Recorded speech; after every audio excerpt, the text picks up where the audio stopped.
तो अपने घर में आग कौन लगाएगा? राजनीतिक लाभ के लिए बीजेपी वाले भिरण के कर दे। जब कांग्रेस की सरकार के बाद बीजेपी की सरकार आई, उस वक्त प्रदेश में जो है बहुत सारे दंगे हुए थे जाट आरक्षण आंदोलन के नाम से। और बीजेपी के उस वक्त के मंत्री कैप्टन अभिमन्यु की कोठी भी जलाई गई थी और भी बहुत सारा नुकसान हुआ था। और जिस तरीके से कैप्टन अभिमन्यु ने कांग्रेस पर कहने की ठीकरा फोड़ा, भूपेंद्र सिंह हुड्डा का नाम लेकर उन्होंने कहा कि ये सारे के सारे दंगे जो हैं वो हुड्डा साहब ने करवाए थे। और अब जो बच्चे कहीं ना कहीं जेल से बाहर आ गए हैं, छूट गए हैं, उस मामले से बरी हो गए हैं, तो कहीं ना कहीं लगातार कैप्टन अभिमन्यु को सम्मानित किया जा रहा है, अलग अलग जिलों में जा रहे हैं, उनको लोग सम्मानित कर रहे हैं। देखो, मुझे नहीं पता कोई सम्मानित कर रहा है कि नहीं कर रहा, लेकिन मैं ये कह सकता हूं असेंबली की बहस है। आप कहो तो आपको भी मैं कॉपी दे दूं जी। मैंने असेंबली में यह बात कही थी जब कैप्टन अभिमन्यु ने चौधरी भूपेंद्र सिंह हुड्डा का नाम लिया, तो उस वक्त मैंने ये कहा कि भाई उनके खिलाफ कोई कंप्लेंट है क्या, शिकायत है? बोले ना। कोई शिकायत दर्ज हुई है? बोले ना। किसी ने कहा है? बोले ना। तो फिर एफआईआर किस बात की दर्ज करो? भूपेंद्र सिंह हुड्डा दोषी क्यों है? ये सरकार तो बेईमानने से समेत लोक दल की असेंबली में हुड्डा साहब के खिलाफ निंदा प्रस्ताव लाना चाहती थी। तो मैंने उस वक्त स्टैंड लिया कि हुड्डा साहब का कसूर बताओ या किसी ने को कंप्लेंट की हो। आज तक कैप्टन अभिमन्यु ये तो बता दो कि उसको शिकायत आई है कि हुड्डा साहब के खिलाफ। ऐसे थोड़ा ही होता है, ड्रामा कर रहे हैं। उन बच्चों का बहुत बड़ा भविष्य उन्होंने खराब किया, अंधकार में डाल दिया, जो बच्चे इतने दिन तक जेल में रहे। मैं एक और प्रश्न पूछना चाहता हूं जी। कैप्टन अभिमन्यु मंत्री थे, एक दिन तो चलो मैं मान गया, मुझे नहीं पता, ये भी मान लिया भाई अभिमन्यु की कोठी जला दी लोग, राइट जी। दूसरे दिन तीसरे दिन तो जली, ये किसका फेलियर है भाई?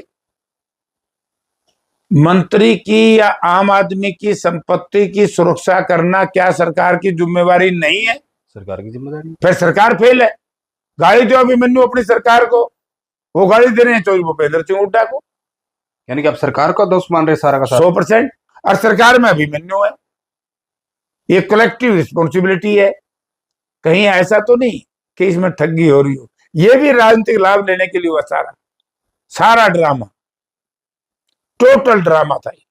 ठगी कैसे? सरकार से ठगी कैसे मिलके? सरकार से मिलके ठगी ये है, लोगों को बहका रही कि भाई उसका घर जला दिया, अभिमन्यु का घर जला दिया, दूसरे तीसरे दिन घर जलाया, वो किसकी जिम्मेवारी है? उनके खिलाफ एफआईआर दर्ज कराओ। आज भी जांच होगी जी। 2-3 कमीशन भी बैठ लिए, इन्होंने दूसरी जांच भी करवा ली, एक कमीशन बिठा, विकास आयोग कमेटी की जांच हुई, उसके बाद एक कमीशन और बैठ लिया। आज तक चौधरी भूपेंद्र सिंह हुड्डा का कहीं नाम नहीं है। तो इसका मतलब चौधरी भूपेंद्र सिंह हुड्डा दोषी नहीं है, तो फिर उस वक्त की सरकार दोषी है। जला तो है घर जी, तो किसने जलाया? उस वक्त सरकार दोषी है। सरकार दोषी है तो सरकार में अभिमन्यु भी है। हमारे जो 32 बच्चे पुलिस की गोली से मारे, उनकी जांच क्यों नहीं? उनका क्या कसूर था जी? उनकी भी तो जांच होनी चाहिए। पता लगेगा, दूध का दूध पानी का पानी हो जाएगा। आपने कहा साहन साहब की भाई एक दिन तो चलो आग लग गई, बड़ा सवाल आप उठा रहे हैं। हाँ? कि 2-3-4 दिन तक कोठी में आग कैसे लगती रही, क्यों जलती रही?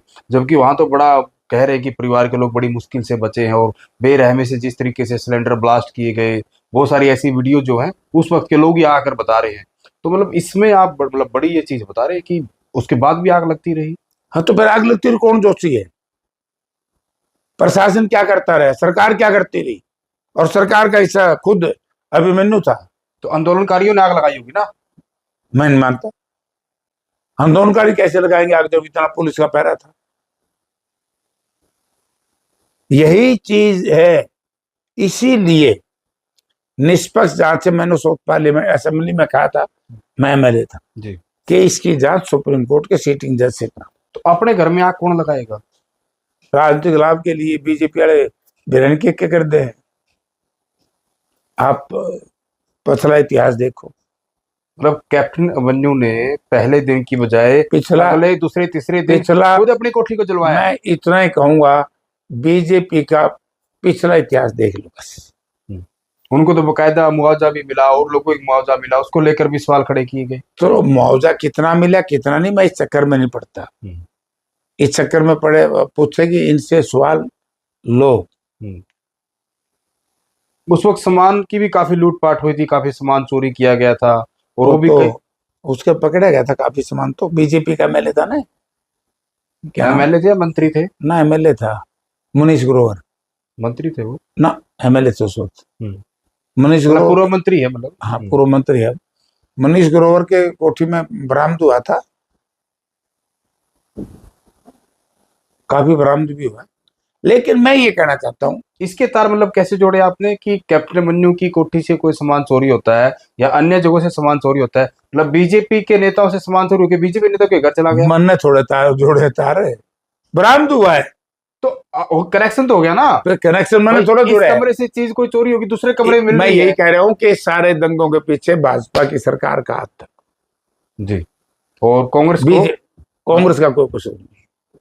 ठीक है, मैं कांग्रेस में भी था, मैं तो इंडिपेंडेंट था। निर्दलीय एमएलए। हाँ, अरे 2-3 कमीशन ने जांच तो कर ली।